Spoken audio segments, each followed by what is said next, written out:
Most people only ever see the verdict read out on the news. The gavel comes down, a sentence gets announced, and that is usually where the story ends for most of us. But the people on this list spent years, sometimes decades, building empires on violence, moving product across borders, and leaving behind a body count that is genuinely difficult to process. These are 20 of the most dangerous cartel members. El Chapo, drug lord accused of setting up an industrial-scale trafficking and smuggling operation, a man responsible. Joaquin Archivaldo Guzman Loera, known to the entire world simply as El Chapo, spent over 2 decades running the Sinaloa cartel and building it into one of the most powerful criminal organizations in modern history. His operation moved hundreds of tons of cocaine, heroin, and methamphetamine from Mexico into the United States, generating billions in profit across 3 decades. Authorities believe he is responsible for more than 34,000 deaths. He was first captured in Guatemala in 1993 and sentenced to 20 years in a Mexican prison. But in 2001, he arranged to be smuggled out of Puente Grande Federal Prison, hidden in a laundry cart after bribing enough guards to make it happen. So he spent the next 13 years running the cartel from the mountains of Sinaloa. Mexican Marines caught him again in 2014, and he immediately started planning his next move. Over the following months, associates dug a mile-long tunnel that ran from a house outside El Altiplano Federal Prison all the way to the shower drain inside his cell. A motorcycle was waiting inside the tunnel. He was gone within minutes. He was caught again in January 2016 after a gunfight with Marines and extradited to the United States in January 2017. His trial in Brooklyn lasted nearly 3 months. On the 12th of February 2019, the jury found him guilty on all 10 counts, including leading a continuing criminal enterprise and conspiracy to commit murder. On the 17th of July 2019, Judge Brian Cogan sentenced him to life in prison plus 30 years and ordered him to forfeit more than $12.6 billion. At sentencing, El Chapo said his American confinement was torture and the most inhuman situation he had ever lived in. He is currently held at ADX Florence in Colorado under inmate number 89914-053. Damaso López Núñez, el licenciado. Tenían información desde hace varios meses de que Damaso López Núñez, alias el licenciado, brazo derecho de Joaquín El Chapo Guzmán en el cártel de Sinaloa. To understand how El Chapo managed to escape from 2 different maximum security Mexican prisons, you need to know who was helping him. Damaso López Núñez, known as El Licenciado, which roughly translates to the graduate, was once the Deputy Director of Security and Custody at Puente Grande Federal Prison in Jalisco. He met El Chapo there in 1999 when the drug lord was first imprisoned. The two formed a close relationship, and by 2001, Lopez used his access and his position to help arrange El Chapo's first escape, the one involving the laundry cart. After that, he resigned from the prison system and joined the Sinaloa cartel full-time as El Chapo's right-hand man and eventual interim successor. He spent years overseeing cocaine, heroin, methamphetamine, and marijuana shipments into the United States, while also coordinating violence and kidnappings on behalf of the cartel. When El Chapo was recaptured in 2014, Lopez helped coordinate the next breakout. Working alongside El Chapo's sons and his wife Emma Coronel, he helped organize the purchase of land near El Altiplano prison, the bribery of officials inside, and the construction of the mile-long tunnel that got El Chapo out in July 2015. He was captured in Mexico City in May 2017 and extradited to the United States 2 months later. He then testified against El Chapo at trial. Investigators also linked him to the May 2017 murder of award-winning journalist Javier Valdez, one of Mexico's most prominent crime reporters. On the 30th of November 2018, a federal court in Alexandria, Virginia, sentenced him to life in prison after he pleaded guilty to cocaine trafficking conspiracy. At sentencing, he stood up and apologized to the court. Ruben Oseguera Gonzalez, El Menchito.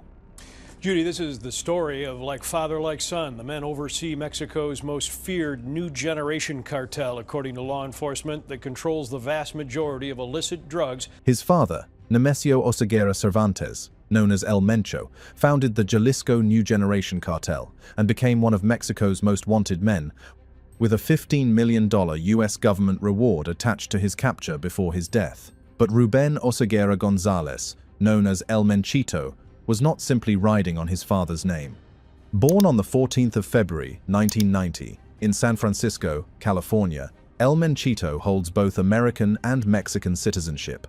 He began working within his father's operation as a teenager and eventually rose to co-found the CJNG, serving as its second-in-command for nearly 7 years. Over that period, he oversaw the trafficking of more than 50 metric tons of cocaine into the United States and supervised drug labs that produced over 1,000 metric tons of methamphetamine. He was not operating from a distance either. He personally killed at least 5 men who had owed the cartel drug money and ordered the deaths of at least 100 others. And then, in May 2015, when a Mexican military helicopter was pursuing him and his father, he personally directed his men to use an Iranian-made rocket-propelled grenade and a .50 caliber belt-fed weapon to bring it down. At least 9 soldiers and police officers aboard the helicopter lost their lives. 2 months after that attack, when Mexican soldiers and police finally surrounded him, he confronted them carrying a rifle and grenade launcher that had his own nickname engraved on it. He was arrested in June 2015, extradited to the United States in February 2020, and convicted by a federal jury in Washington, D.C. in September 2024. He was ordered to forfeit over $6 billion in drug trafficking proceeds. On the 7th of March 2025, Judge Beryl Howell sentenced him to life in prison plus 30 years. He is currently held at ADX Florence in Colorado. Rafael Caro Quintero, El Narco de Narcos. ¿Por qué el narcotráfico, Rafael? ¿Cómo? No lo ¿Por qué entiendo. te dedicaste o por qué te Me gustó gustó, tanto? me gustó. ¿Por qué? ¿Porque te daba dinero fácil? ¿Porque No, nada es fácil, señorita. pero ¿por qué te gustó? ¿Qué te incentivó? No sé.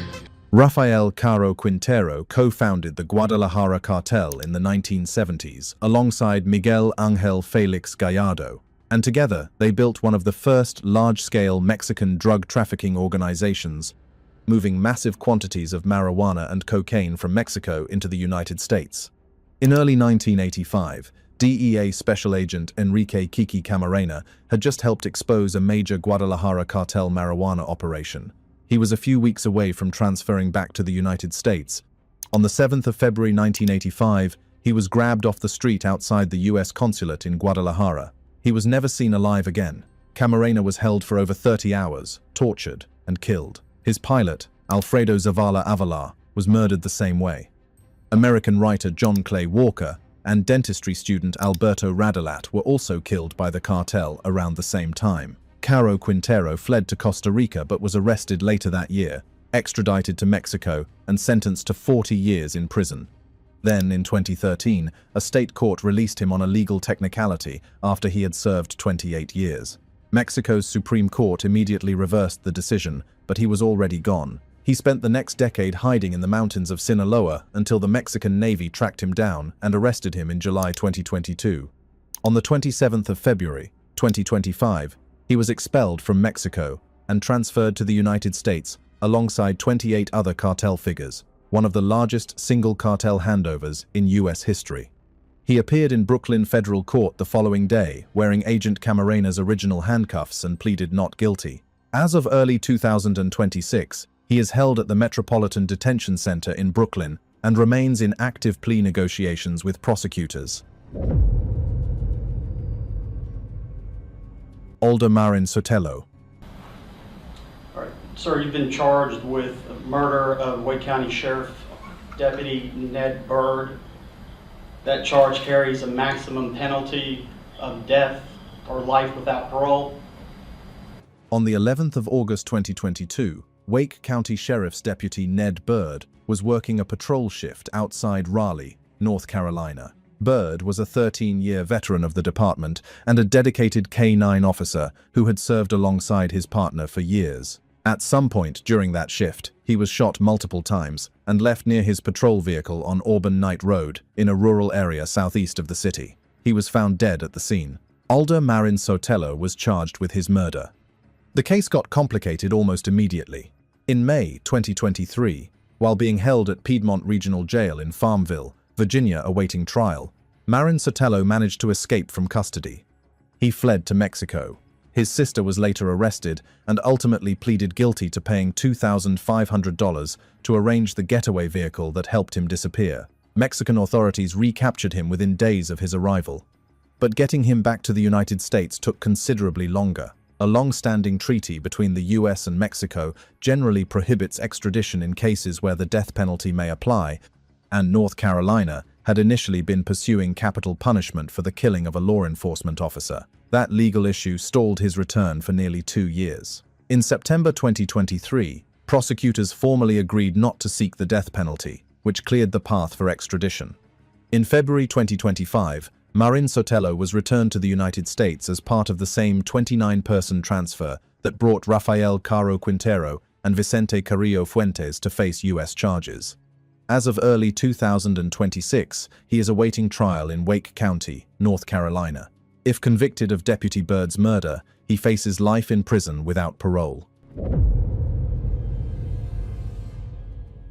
Horacio Hernandez Herrera.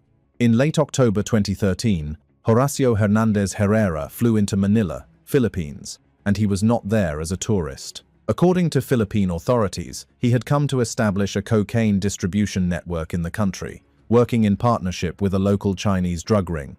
Investigators identified him as a ranked member of the Sinaloa Cartel, which had been quietly expanding its operations into the Asia-Pacific region. His role was to supply cocaine, ecstasy, and methamphetamine across Metro Manila and nearby provinces. For over a year, he operated without detection, but by early 2015, the Philippine Drug Enforcement Agency had developed intelligence on him through informants who had met with him multiple times in coffee shops around Makati City. On the 11th of January 2015, undercover PDEA agents set up a buy-bust operation along Makati Avenue. A poseur buyer arranged a cocaine deal with Herrera, and when the transaction went through, agents moved in and arrested him. They recovered approximately 2.5 kilograms of cocaine, along with mobile phones and other evidence. Throughout the trial, Herrera maintained his innocence. He claimed he had been abducted from his hotel by men in plain clothes and driven to the location where he was arrested. His defense team initially indicated they would produce CCTV footage to support that claim, but never presented it.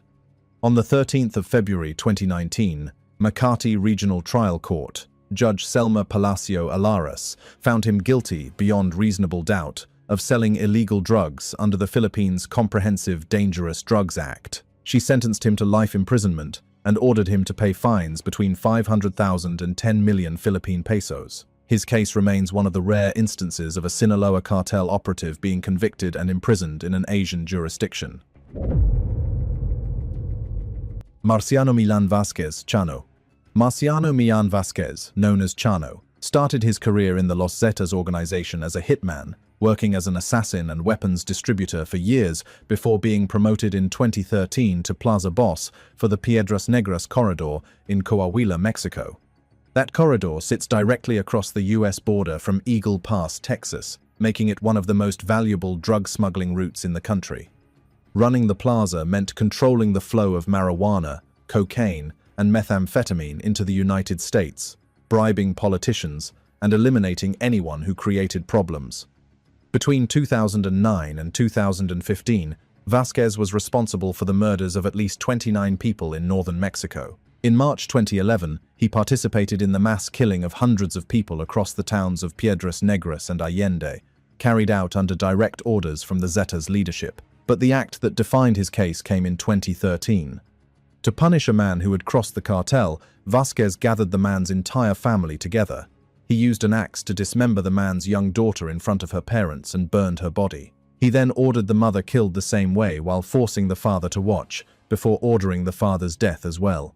He was arrested in San Antonio, Texas, in July 2015. A federal jury convicted him in July 2016 on all counts after a 3-week trial, including killing while engaged in drug trafficking and employing minors in drug crimes. On the 28th of June 2017, a federal judge in San Antonio sentenced him to 7 consecutive life terms in federal prison. He will never leave. Jeremy Christian. Some dramatic footage shown on day 2 in the trial of Jeremy Christian. He's accused of yelling hate speech at 2 girls, then stabbing 3 men who intervened. On the 26th of May 2017, Jeremy Christian boarded a MAX light rail train in Portland, Oregon, already drinking, and began directing a racist and anti-Muslim rant at 2 black teenage girls, one of whom was wearing a hijab. Their names were Destiny Mangum and Walio Mohammed. The girls tried to move away from him to the other end of the train car. 3 men stepped in and put themselves between Christian and the teenagers. Ricky Best was 53 years old, a father of 4, and a veteran of the United States Army. Taliesin Namkai Meche was 23, had just graduated from Reed College, and was on his way home from his first day at a new job.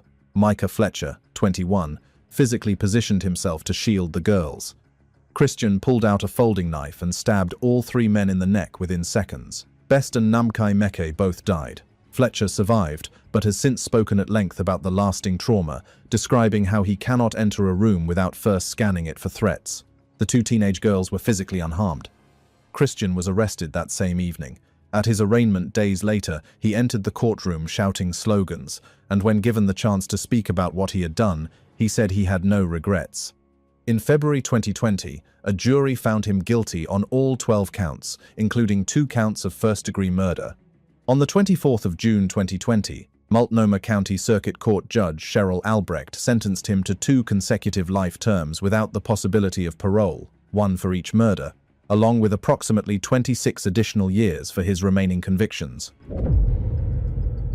Jorge Eduardo Costilla Sánchez, El Cos. La Secretaría de Marina Armada de México informa sobre el aseguramiento de quien se presume y dice ser.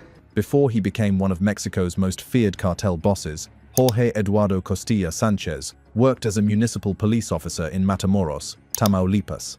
That background gave him early insight into how law enforcement operated.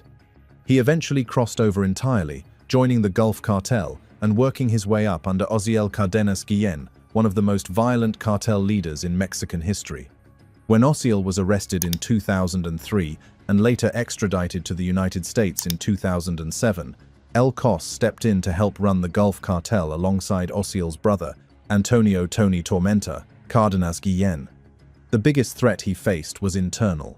Los Zetas had been the Gulf Cartel's military enforcement arm, made up of former Mexican Army Special Forces, some of the best-trained soldiers in the country.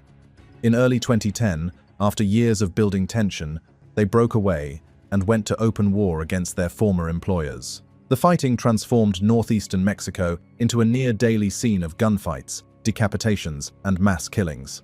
When Tony Tormenta was killed in a confrontation with the Mexican Navy in November 2010, El Cos took full control of what remained of the Gulf Cartel and directed its daily drug trafficking operations. During his time at the top, he was responsible for importing more than 22,000 pounds of cocaine and over 308,000 pounds of marijuana into the United States. Mexican Marines arrested him in Tampico, Tamaulipas, on the 12th of September, 2012.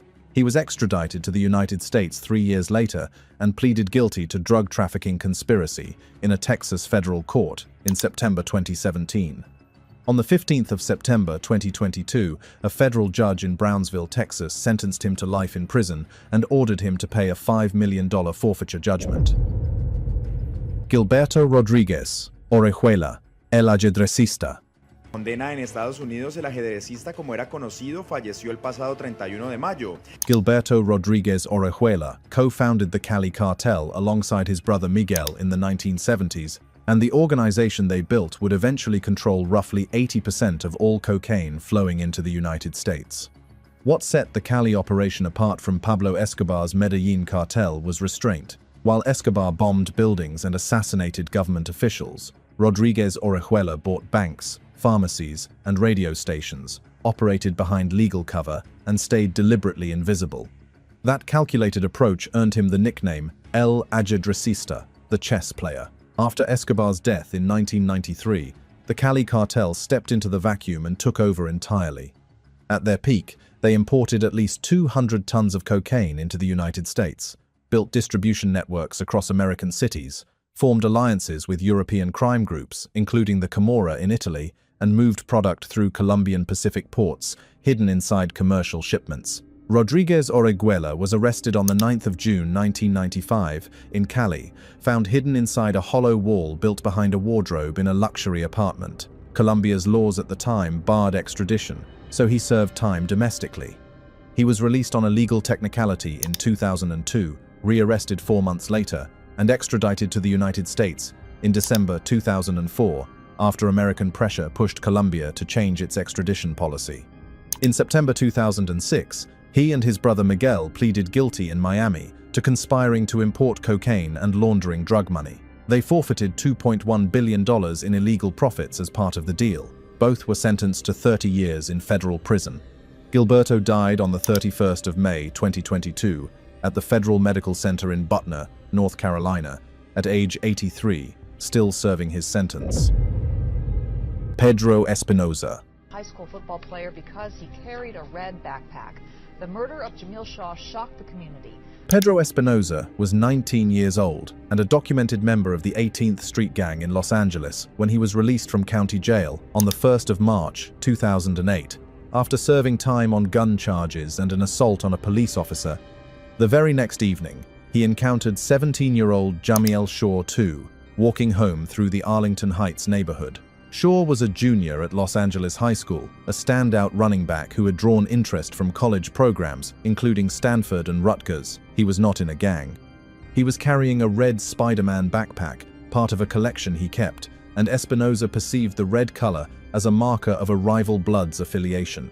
Espinoza and an accomplice pulled up, got out, and confronted Shaw on the sidewalk, asking what gang he was from. Shaw did not respond fast enough. Espinoza shot him once in the stomach. As Shaw fell and covered his head with his hands, Espinoza shot him again, through his hands and into his face. Shaw's father was on the phone with his son at that exact moment. He heard the shots, ran outside, and found him bleeding on the ground 3 doors from their home. Shaw's mother, Sergeant Anita Shaw, was on her second tour of duty in Iraq. She found out by phone. Espinoza was found in a nearby park within the hour. He later bragged about the killing. He was convicted of first-degree murder with the special circumstance that the killing benefited a criminal street gang. The jury deliberated less than 4 hours before recommending death. On the 23rd of May 2012, Superior Court Judge Ronald H. Rose sentenced him to death. He is currently on death row at San Quentin State Prison in California, where executions have been under a moratorium since 2019. Lee Rios. Lee Rios was a member of the Latin Kings street gang in Springfield, Massachusetts, and in the early morning hours of the 24th of March 2015, he and several associates carried out what prosecutors would later describe in court as a meticulously planned execution. The victim was 18-year-old Kenneth Lopez. The two knew each other personally and had a serious falling out. That night, Lopez was lured away from his home with the help of other gang members and brought to an alley off Dwight Street in Springfield. He was shot multiple times, including twice in the head. His body was discovered the following morning by passers-by. Rios was arrested 9 days later. Investigators built the case using witness testimony, wiretaps, cell phone records, and ShotSpotter audio forensic data from the shooting location. At trial, the defense argued that the only evidence connecting Rios to the murder came from co-defendants who were angling for lighter sentences of their own. Rios denied the charges throughout and sat cold and disengaged during the proceedings. The jury was not persuaded. In February 2018, a Hampden County Superior Court jury convicted him of first-degree murder with findings of both deliberate premeditation and extreme atrocity or cruelty, along with robbery and firearms charges. 5 days after the verdict, Superior Court Judge Mark Mason sentenced him to life in prison without the possibility of parole, the mandatory outcome for a first-degree murder conviction in Massachusetts. In May 2025, the Massachusetts Supreme Judicial Court upheld his conviction in full, rejecting all post-conviction appeals, including challenges to the ShotSpotter evidence and audio recordings obtained from jail phone monitoring. The court found no merit in any argument raised on appeal. Angie, San Clemente, Valencia. Angie, San Clemente. Angie San Clemente Valencia was a former Colombian lingerie model who had competed in beauty pageants and built a legitimate public profile in the fashion world before she put together one of the stranger drug trafficking operations in South American history. At some point, around the late 2000s, she began recruiting other models, young women from Argentina and elsewhere, to serve as cocaine couriers. The women would fly from Buenos Aires to destinations across Europe with cocaine packed into their luggage. The press eventually dubbed them Angie's Angels. The network was structured deliberately, and it worked for a while. The ring unraveled at Ezeiza International Airport in Buenos Aires when one of her couriers, Ariel Lopez, was stopped while attempting to board an international flight. Agents found approximately 121 pounds of cocaine inside his baggage. That seizure in 2010 led investigators directly to San Clemente Valencia. She was arrested on the 27th of May 2010.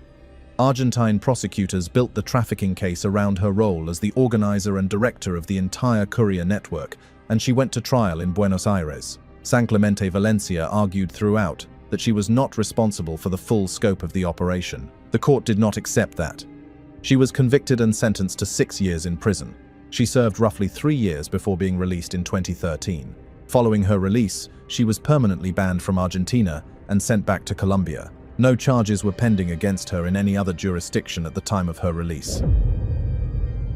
Sandra Ávila Beltrán, La Reina del Pacífico. Organizado y lavado de dinero, Ávila Beltrán fue trasladada al penal femenil de Santa Marta, Acatitla. Sandra Ávila Beltrán was born into one of the most connected families in Mexican narco history. She was the niece of Miguel Ángel Félix Gallardo, the man known as the godfather of Mexican drug trafficking, who was sentenced to 40 years in Mexico for his involvement in the 1985 murder of DEA agent Kiki Camarena.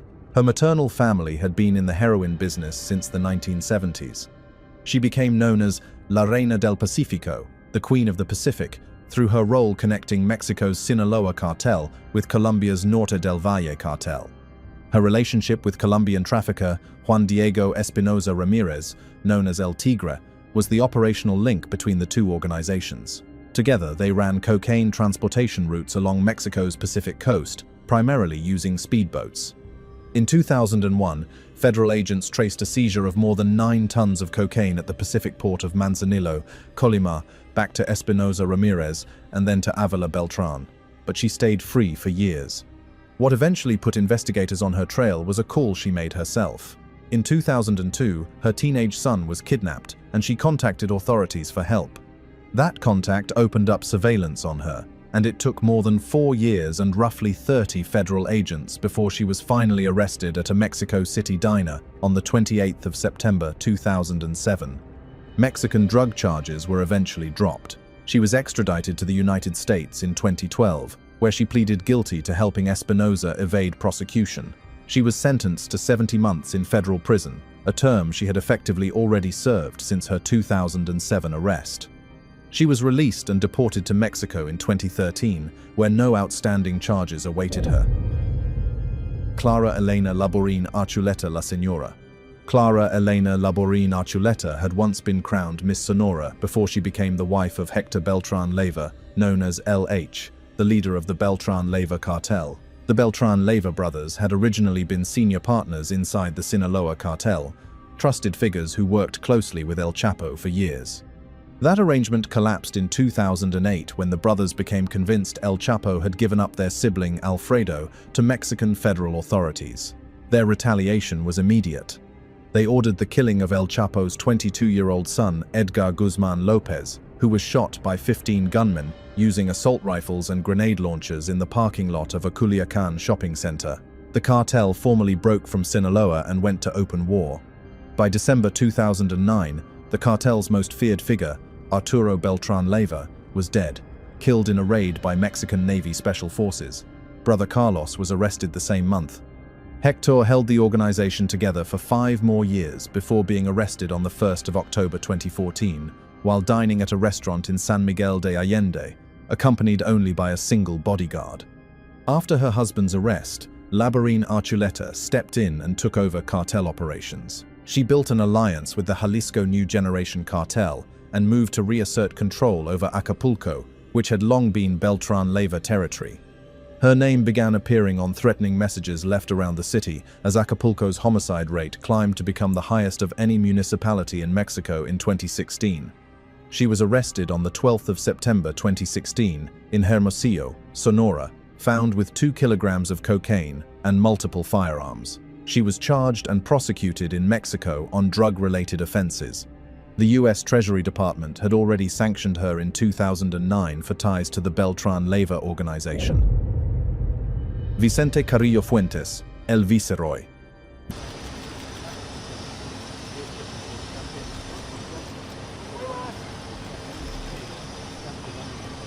Vicente Carrillo Fuentes inherited the Juarez cartel in 1997 after his older brother Amado Carrillo Fuentes, known as the Lord of the Skies, died on the operating table following complications from a plastic surgery procedure he had undergone to change his appearance. At the time of that transition, the Juarez cartel was arguably the most powerful drug trafficking organization in Mexico. Amado had pioneered the use of commercial cargo aircraft to move enormous volumes of cocaine from South America into Mexico, and the operation had made the Carrillo Fuentes family extraordinarily powerful. Vicente ran the cartel from Ciudad Juarez, the border city directly across from El Paso, Texas, one of the most valuable drug corridors in the country. But his tenure became defined by a catastrophic war with the Sinaloa cartel. The conflict began after El Chapo allegedly ordered the killing of Vicente's brother Rodolfo Carrillo Fuentes outside a movie theater in Culiacan in 2004. Vicente retaliated by having El Chapo's brother killed in prison. What followed turned Ciudad Juarez into one of the deadliest cities in the world by the late 2000s, with thousands killed across Chihuahua and Durango. Vicente was captured on the 9th of October 2014 in Torreon, Coahuila, after changing his name and altering his appearance to avoid detection.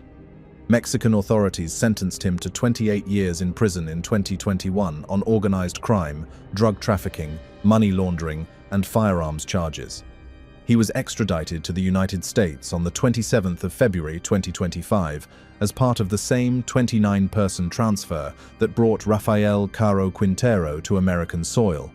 He pleaded not guilty in the Eastern District of New York to charges including running a continuing criminal enterprise. As of early 2026, his case remains ongoing. Mario Iglesias Villegas. A Sinaloa cartel member and assassin connected to thousands of murders was sentenced to life in prison today. 37-year-old Mario Iglesias Villegas joined the cartel in 2008. Mario Iglesias Villegas joined the Sinaloa cartel in early 2008 under Joaquín El Chapo Guzmán, entering one of the most violent cartel conflicts in Mexican history right at its start. The campaign he entered was the Sinaloa cartel's push to take control of Ciudad Juarez from the rival Juarez cartel. That war turned the city and the surrounding areas of Chihuahua and Durango into what was internationally documented as the deadliest region in the world. Thousands of people were killed. Iglesias Villegas operated from Villa Ahumada, Chihuahua, as the head of a Sinaloa cartel hit squad and was a direct participant in that violence from 2008 to 2011. Among the specific crimes he was convicted for, the kidnapping and murder of Horizon City, Texas resident Sergio Saucedo, and the kidnapping and murders of Rafael Morales Valencia, Jaime Morales Valencia, and Guadalupe Morales Areola. The last three were taken outside a church in Ciudad Juarez shortly after Rafael Morales Valencia's wedding. He was arrested in 2012. The case moved slowly through the federal system, taking nearly a decade to reach a verdict. On the 22nd of October 2021, a federal jury in El Paso found him guilty on 11 counts, including conspiracy under the RICO statute, 5 counts of violent crimes in aid of racketeering, conspiracy to kill in a foreign country, kidnapping, drug trafficking, conspiracy, and money laundering. He was sentenced to life in federal prison on the 24th of March 2022 by a judge in the Western District of Texas and ordered to pay a $100,000 fine.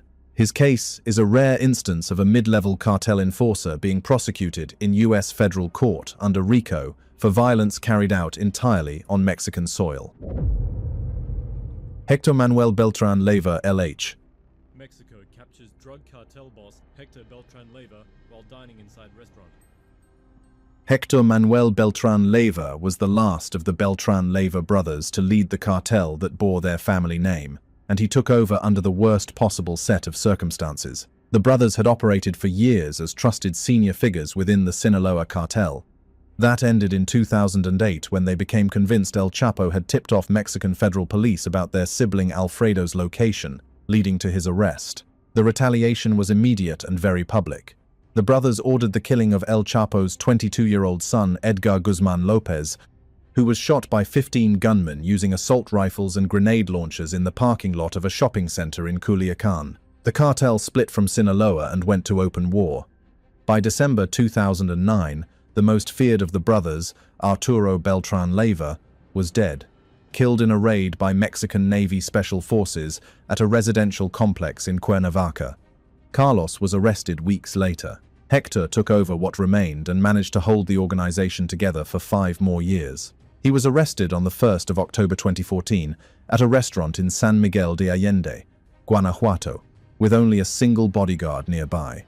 He had apparently believed the setting was safe enough for an ordinary meal out. While in Mexican federal custody, he successfully fought off multiple U.S. extradition requests for years, but he never made it to an American courtroom. On the 18th of November 2018, he died of a heart attack at Altiplano Maximum Security Prison in Mexico at age 56. His wife, Clara Elena Laborin Archuleta, had already been arrested 2 years earlier for attempting to rebuild his organization from the outside. Edgar Valdez Villarreal Labarbi. Now to another country right next to the United States that also is coping with violence. Edgar Valdez Villarreal was born and raised in Laredo, Texas, played linebacker at United High School, and got the nickname La Barbie from his football coach, who said the blonde, blue-eyed teenager looked like a Ken doll. He started dealing marijuana on Laredo's streets in high school, and when a federal drug indictment came, he crossed into Mexico, connected with cartel boss Arturo Beltran Leyva, and rose through the ranks quickly. His bilingualism, U.S. border connections, and willingness toward extreme violence made him indispensable.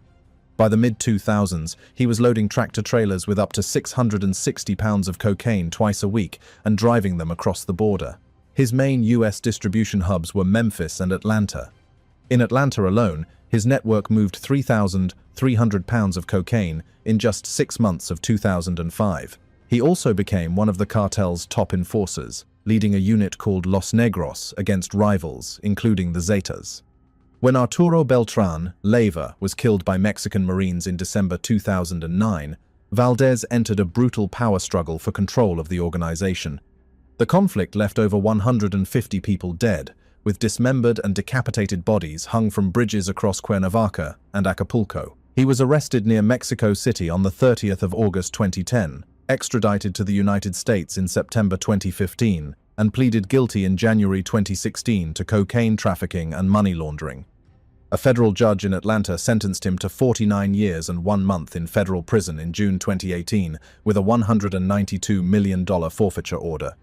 At sentencing, his sister, Carla Valdez, a Texas prosecutor, appeared to request leniency. The judge asked how she ended up on one side of the law while her brother ended up on the other. She said it was something her family had been asking themselves for years.